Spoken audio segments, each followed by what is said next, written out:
I have never completed a Day 1 raid before. I failed to get past the first encounter at Garden of Salvation, I could not beat Atrax in the Deepstone Crypt, and I was unable to kill the Templar in the Vault of Glass. But this time, it will be different. How do I know it will be different? Well, as Sun Tzu once said in The Art of War, don't be a bot and you will win all battles. And not only have I ascended past the title of bot, I'm now the CEO of Bot Thoughts. I was determined to beat the new raid, so here's the story of my Day 1 raid experience. Let us begin. Before the raid, I needed to prepare for it. I created a bunch of builds and used many weapons, but I wanted to be more prepared. I wanted to take a look at what the new raid actually was, but that information was kept secret, so I needed to do some glitches. The raid took place in Sabbath's throne world, but more specifically the area in the top left corner of it, but it was blocked off. To get here, all you have to do is enter this cave, jump around this rock, climb through the hole in the wall, walk on top of the cave, and then sparrowfly while almost blind.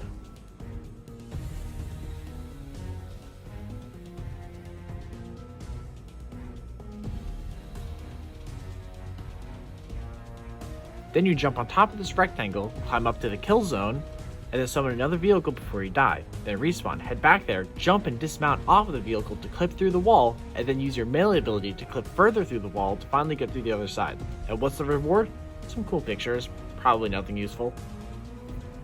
The other part of the prep involved finding a team. So, in one of the Discord servers I'm part of, we created 4 teams. I was on the second team, but my brother and 2 players I had somewhat of a rivalry with were on the first team. While completing the raid would be nice, my main goal was just to beat them.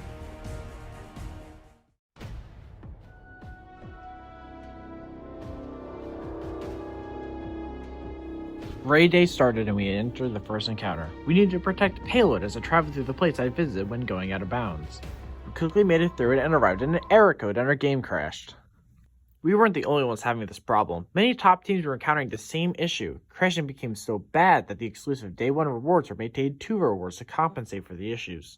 These issues definitely will have no effect on any other part later in this raid. Regardless, we beat it again and arrived at the next encounter.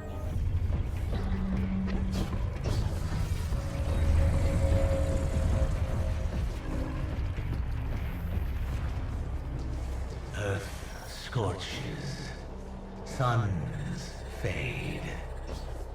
Look beyond.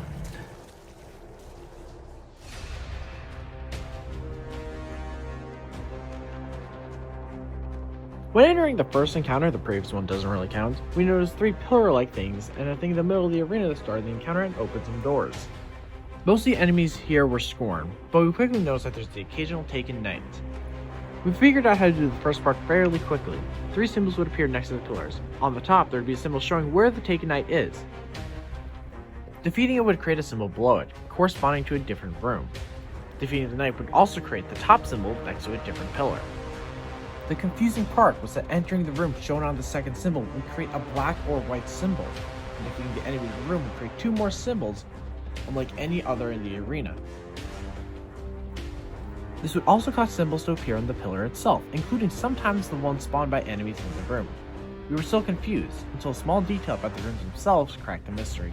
The white and black symbols correspond to different enemies in the room, and this was shown by the black and white symbols appearing on the left and right sides of the room. This would give a set of 3 symbols dropped by enemies from 3 rooms. You then had to shoot the 3 symbols on one of the pillars to progress. This needed to be done 3 times. Here's our final run.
we made it to the next encounter, slightly behind Team 1.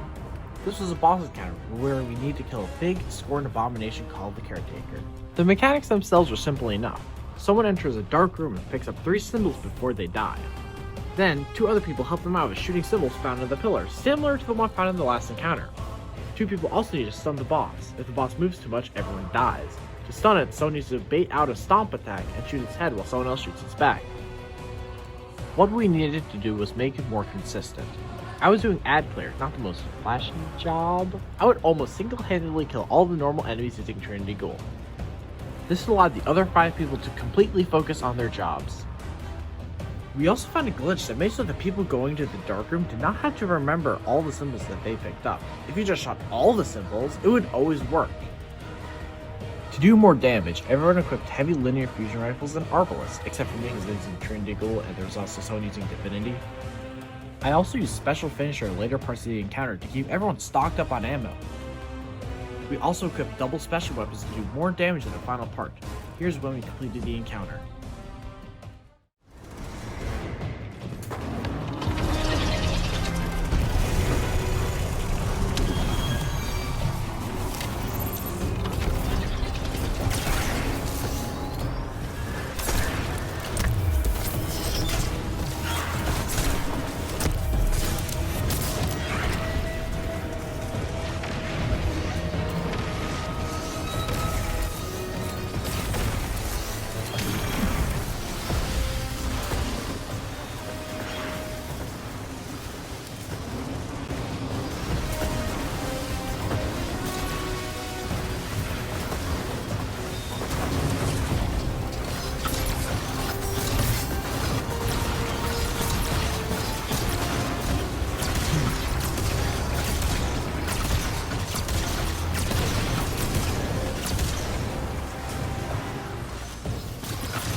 Due to some difficulties, including one person going through a tornado, we were further behind Team 1. They were already at the final boss, but we could still beat them. The third encounter involved getting through a series of rooms before time ran out.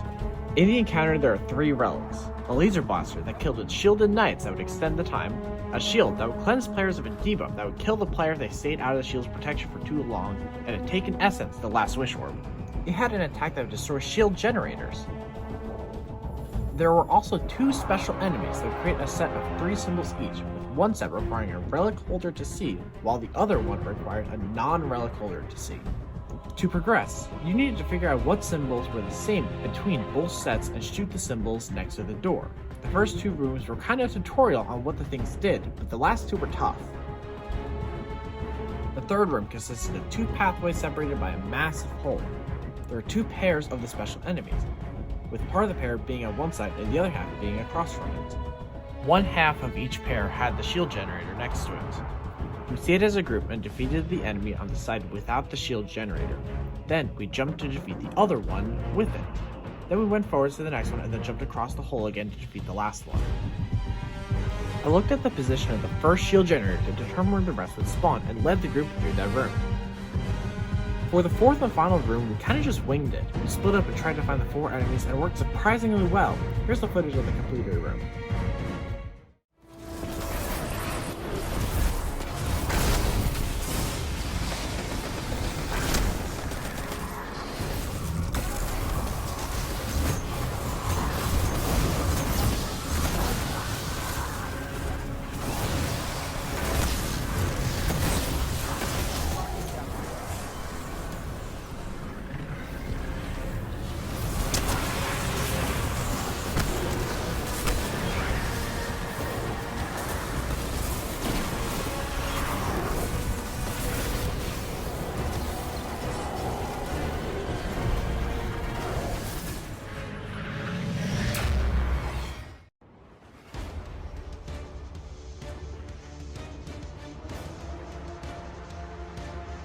we made it to the final boss, and Team 1 was still trying to defeat it. For this encounter, we looked at some videos of people who already cleared the raid to figure out how to do it. There were the same symbol spawning enemies as the third encounter, and similarly, we needed to find the matching symbol, but we instead needed to put a buff in the right place, with that place being determined by the symbol. The next part of the boss fight involved depositing the same buff into one of 4 terminals to expose a weak point on the boss. The correct symbol was determined by a symbol that would appear after the boss is one of his attacks. Shoot 4 weak points to start damage.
We didn't beat the boss that night. The buff was difficult to manage, using it was jank, and most importantly, the boss's attacks were extremely difficult to avoid, and it was made harder with its weird hitboxes and inconsistent visual cues. Both teams fell apart, with few members still wanting to try the boss again. We quit after 13 hours, meanwhile Team 1 quit after 17. Remember when I said the Day 1 rewards returned to Day 2 rewards? The fact that the crashes existed gave us one last shot. The next day I scrambled to take the remaining members of both teams to try to forge a team skilled enough to finish the raid. This team included 2 people from Team 2 and 4 people from Team 1, including my brother and my 2 rivals. The main problem was our inability to do enough damage to stop its final attack, but we used something called Permaflag to do it. By placing a rally flag as the encounter starts, you can use it after the encounter starts. This gave our team full ammo and supers for damage. We perfected our strategy for the weak points part of the encounter. We created a rhythm, everyone knew their role and worked together.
with that, it was over. We completed the day 1 raid.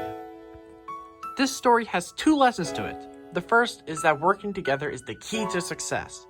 And also, as Sun Tzu once said, always run tracerful reserves. Sun Tzu.